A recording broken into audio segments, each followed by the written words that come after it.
have all the social supports to keep people alive who are not that smart. Sure, sure. Well, I haven't quantified this in any type of scientific way. I can just kind of generally look at a lot of the different research trains of thought and compare them to what I see as just a person who's gone to the college of hard knocks in the streets and just business in the world. But if you look at Carl Jung and archetypes and all that, well, those are basically stamped on us genetically. That's why they do have that power. And then you take it to the next level of epigenetics. When you look at ancient rituals and things that are rites of passage for men and women, that when you do those rites of passage, it's like areas of your brain turned on. And my whole life, it was like, wow, for whatever reason, this ritual I was just part of, or this archetype, I didn't even know those terms when I was younger. It was like suddenly a world would open up to me. And it was like doorways or chapters in a book you go through in your development, in your hierarchy of development. And then I see other people never really going into their hierarchy of development. As you said, just scientifically studying one business, one area, getting really good at that, not having general knowledge until it's almost like they're biological androids that are programmed by the system and aren't even real. Do you see what I'm saying, Professor? Yeah. I think one of the things we're undermining by not caring for babies in the way they're intended to be cared for is receptive intelligence. So if you look at indigenous folks, traditional societies, they're much more tuned into communications from the natural world. But in the West, the natural world we've decided is dead, and we're the only people that are alive. Only humans are alive, and so we don't hear the water, we don't hear the trees. I know it sounds a little wacky to us, right? But this is worldwide. Traditional societies, they have much more awareness of how the whole Earth is sort of communicating, and we've lost that, and we think that it's just us that matter, and that human superiority thing over. So I'm pushing the envelope here and being bold. The human superiority idea is really what's leading to our crisis, I think, in sustainability. We're destroying the Earth because we don't think that matters. It's just us, right? We're going to figure it out, and we're cool, and we're smart.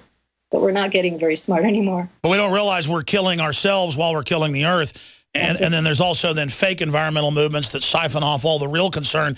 Quantify this then for epigenetics. It's been proven, as you said, there's all these studies. But how deep does it really go? Is this where people get the idea of reincarnation? Not that we're really being reincarnated, but they just feel like they've been here before because we're living in a civilization like a coral reef built by our ancestors, and there's archetypal relics of them, societal, cultural bones all around us, and that it actually triggers in us, in our genetics, racial memories. I mean, how deep does it go? Yeah, I can't speak to that, but I could tell you a little bit more about the indigenous worldview. And a striking book, you might have Dan Everett on. He wrote a book called Don't Sleep, There Are Snakes.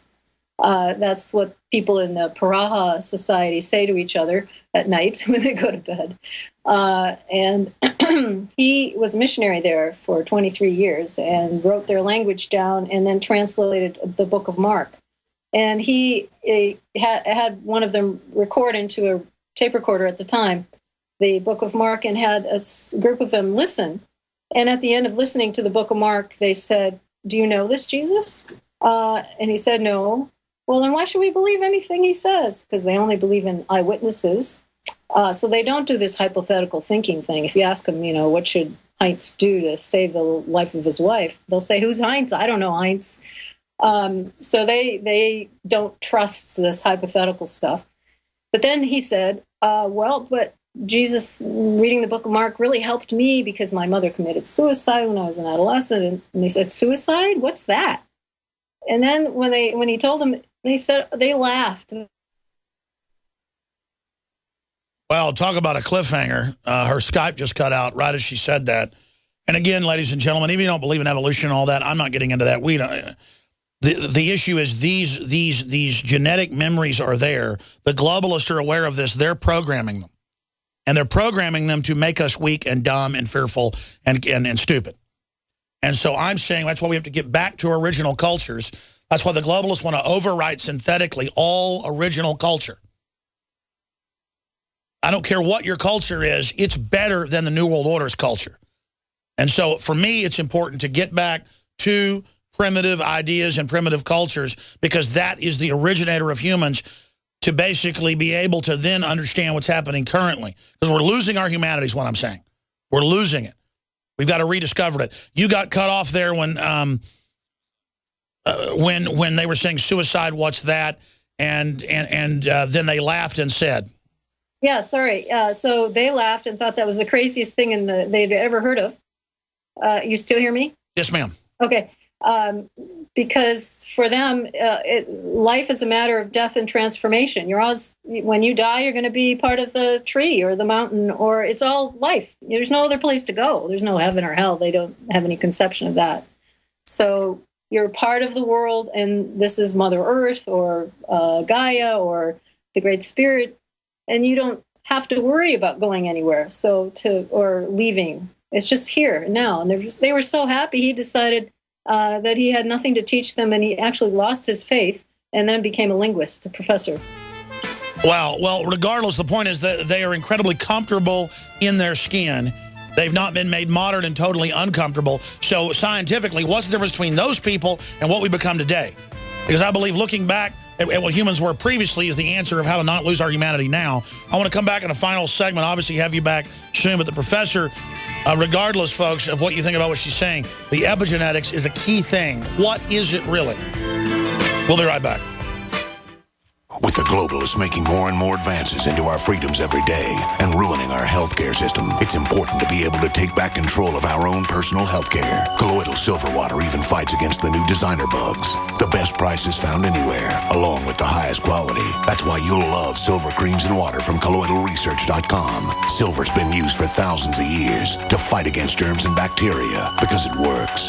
Check it out for yourself at colloidalresearch.com or call 844-SILVER-FOR-YOU. Hi, this is Ted Anderson. Have you ever wondered why banks, stockbrokers, investment advisors won't talk about gold IRAs? They've been available since 1986, yet the financial industry won't recognize the value of gold for your retirement. Gold has outperformed paper investments, yet no word about IRAs. If you would like to have gold for your retirement, call 800-686-2237. Don't get left behind by rising inflation and low returns. Call 800-686-2237. Secure your future and call 1-800-686-2237. Hi, folks. Alex Jones here with some important information. I want to tell you about Matt Redhawk and his team of patriots over at My Patriot Supply. Several years ago, Matt was sitting in his two-bedroom apartment, frustrated with the direction this country was headed and the charlatans willing to sell us out for a quick buck. Deciding to take action, a company run by patriots for patriots was born. My Patriot Supply has never taken a loan or accepted outside funding. They now operate 2 distribution facilities and employ over 50 hardworking American men and women. It is rare to find companies who practice what they preach. And that's why I stock my pantry with high-quality storable foods from My Patriot Supply. Go to mypatriotsupply.com/Alex today for special offers on emergency food storage, or call their preparedness specialist at 866-229-0927. That's 866-229-0927. Do business with someone who shares your values. mypatriotsupply.com/Alex. If you're worried about your health and you're tired of the nasty side effects of harsh drugs or antibiotics, then look no further. Supernatural Silver is the answer. Supernatural Silver is a powerful immune system enhancer that can be used every day to help keep you healthy and well with none of those nasty side effects. It's extremely safe for use internally as well as topically. And Supernatural Silver is hundreds of times more effective than colloidal or ionic silver. It is perfect for use in the sinuses, eyes, ears, and on any wound or skin issue. Supernatural Silver is also extremely effective when taken orally and can help fight off bacteria, viruses, and mold that may be overwhelming your immune system. Go to supernaturalsilver.com, supernaturalsilver.com, and use the promo code SILVER2014 for 20% off of your entire order. And give yourself and your loved ones a fighting chance with Supernatural Silver.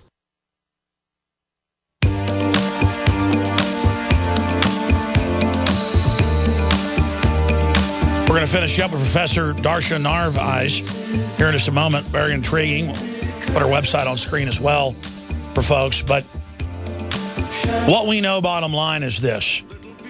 We're not taking care of kids. You heard her. She said, 2 parents there. That's what it's designed to do. Not attacking single-parent families or anybody.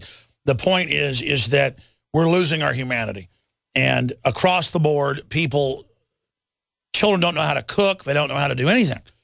I mean, my grandfathers could fix anything. My dad could fix a lot of stuff. I can fix hardly anything myself. And my dad was a good dad compared to most. We are becoming children of the Matrix is how I would describe it.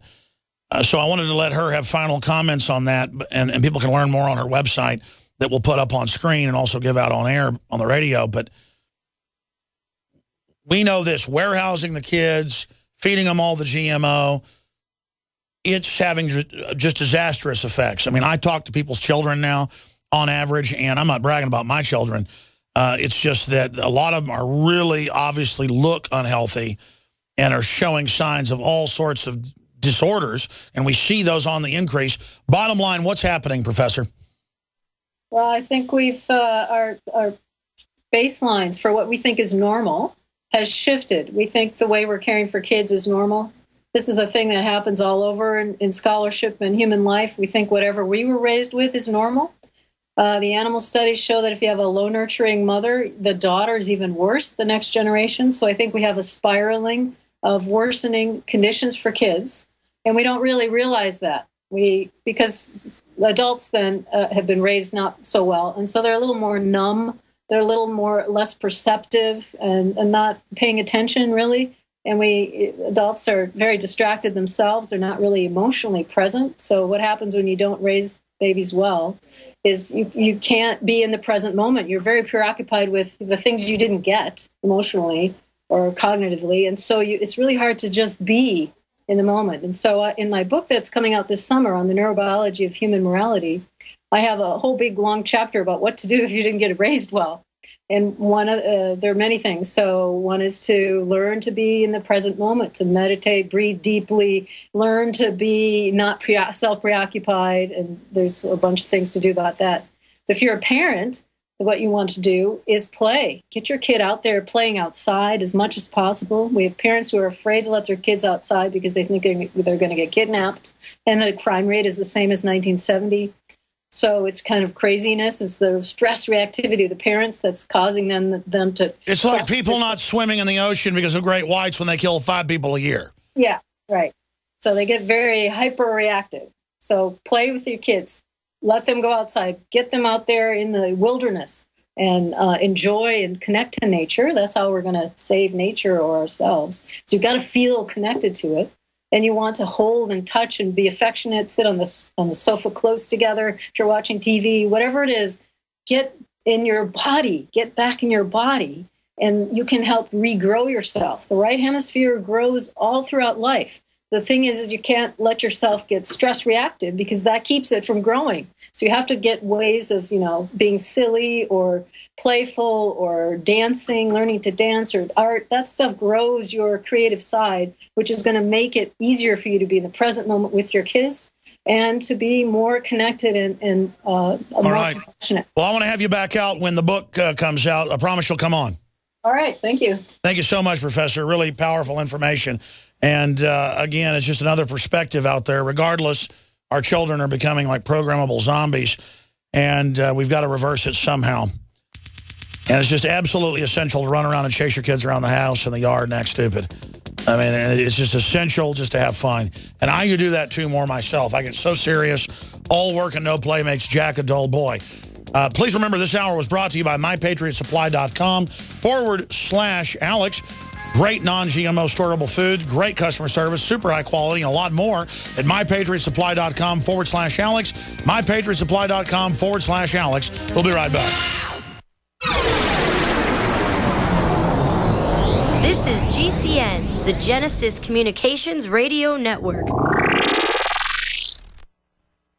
From the water table to our soils to the atmosphere itself, our world is becoming more and more toxic each and every day. But it's not just the air outside that's toxic. Indoor air has been shown to have 2 to 5 times higher concentrations of pollutants than even outdoor air. And most Americans spend 90% of their time inside using toxic chemicals within their homes. There are more than 42 million smokers in the United States. Well over 1,000 types of mold and mildew linked to numerous conditions. And don't forget the fact that 6 million Americans Americans live with pets they're allergic to as well. When I began to research these statistics, it was clear to me it was time to start cleansing my lungs in order to combat the toxic environment that we cannot escape, but that we can fight back against.